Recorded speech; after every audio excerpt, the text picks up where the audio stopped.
வணக்கம். நான் உங்கள் ஜெயா. இன்றைக்கி நம்ம இந்த வீடியோவில் பண்டைய தமிழர்கள் அணிந்த அணிகலன்களை பற்றி பார்க்கலாம் வாங்க. பண்டைய தமிழருடைய திணை வாழ்வியலில் அவங்க அணிஞ்ச அணிகலன்களும் ஒன்று. அந்த காலத்தில் பெண்கள் ஆடைகளாக அவங்க உடம்பை மறைச்சிட்டு மிச்சம் இருந்த இடங்களை அணிகலன்களை போட்டு அவங்க மகிழ்ந்தார்கள். அவங்க நிறைய அணிகலன்களை ஒப்பனை செய்யறதுக்காக வச்சுருந்தாங்க. இதில் யவனர்கள் இறக்குன பொண்ணு, அதுக்கப்புறம் மன்னர்கள் பகையரோடு போரிட்டு அங்கேருந்து எடுத்துன்னு வந்த பொண்ணு, அப்புறம் நாட்டில் இருக்கக்கூடிய மண்ணை தோண்டி அரிச்சு எடுத்த பொண்ணு, இந்த மாதிரி தமிழகத்தில் பார்த்திங்கன்னா பொண்ணு நிறைய கிடச்சிது. அது மாத்திரம் இல்லாமல் முத்து பவளம் மணிகளெல்லாம் சேர்த்து இந்த பொண்ணோடு சேர்த்து அவங்க அணிகலன்கள் செஞ்சுருந்தாங்க. இதை செய்யறதுக்கு தேர்ந்த கம்மியர்கள் அப்போ நாட்டில் இருந்தாங்க. சிலப்பதிகாரத்தோட குறிப்புப்படி பார்த்திங்கன்னா கால்விரல் மோதிரம், பரியகம், நூப்புரம், அரியகம், பாடகம், சதங்கை, குரங்கு சொறி, அறையில் அணையும் முத்துவடம், 32 வட்டத்தலான முத்து மேகலை, மாணிக்கமும் முத்தும் இழைத்த தோல் வளையல்கள், மாணிக்கமும் வைரமும் பதிக்கப்பட்ட சூடகம், செம்பொன் வலை, நவமணி வலை, சங்கு வலை, பவழ வலை, வாழை மீனை போன்று அந்த மாதிரி வடிவமைக்கப்பட்ட மாணிக்க மோதிரம் இதெல்லாம் இருந்திருக்கு. இது இல்லாமல் மோசைன்னு சொல்லக்கூடிய மரகத காடை சொறி, கழுத்தில் அணிகிற வீர சங்கிலி, நேர் சங்கிலி, பொன்னான், அதுக்கப்புறம் அரிநெல்லிக்காய், மணிமேகலை, முகப்பில் கட்டின ரத்ன நீல இந்திர நீல திடை, வைரம் இழைச்ச குதம்பை, அது மாதிரி இருக்கக்கூடிய ஒரு காதணி, சீதேவியார், வலம்புரி சங்கு, புறணைப்பாலை, தென்பள்ளி, வடப்பள்ளி, இதெல்லாம் அணிகலன்களாக பெண்கள் அணிஞ்சிருந்தாங்க. பெண்களோட இடையில் அணிந்த பட்டிக்கையான மேகலையானது காஞ்சி, கபாலம், பருமம், விரிசிகைன்னு வகைப்படுத்தப்பட்டிருந்தது. அது மாத்திரம் இல்லாமல் பெண்கள் அவங்க காதுகளை தொங்க வளர்க்கும் போது அதில் போடுறதுக்கான காதணியை குதம்பைனும், வளைஞ்ச காதில் அணிகிற காதணிக்கு கடிமைனும் பேர். கை வளையல்களை பார்த்திங்கன்னா பல வகையான பூ வேலைப்பாடுகள்லாம் செஞ்சுருந்தாங்க.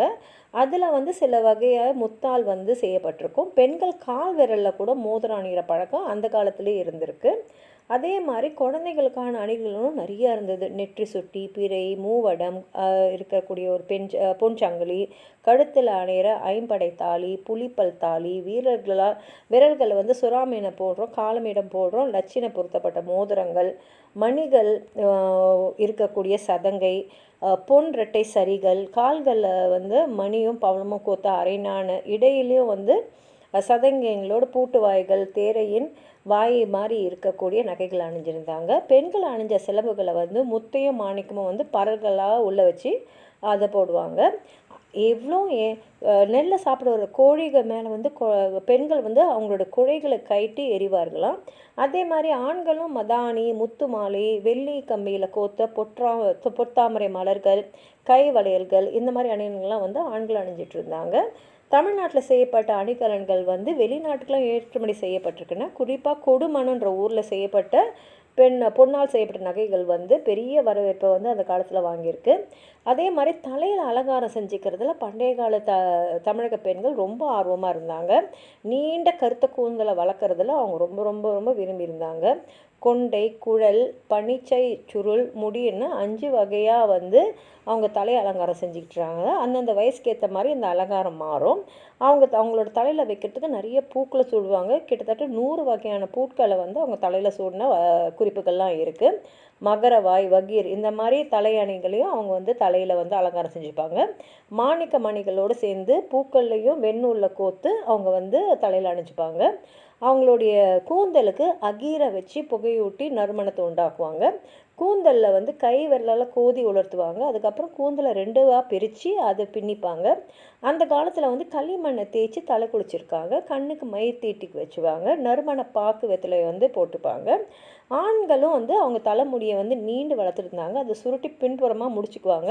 நெற்றிக்கு மேலே சிறிய குடுமி போட்டிருப்பாங்க. ஆண் மக்களும் தலையில் பூச்சூட்டிக்கிறது இருக்க குறிப்பு.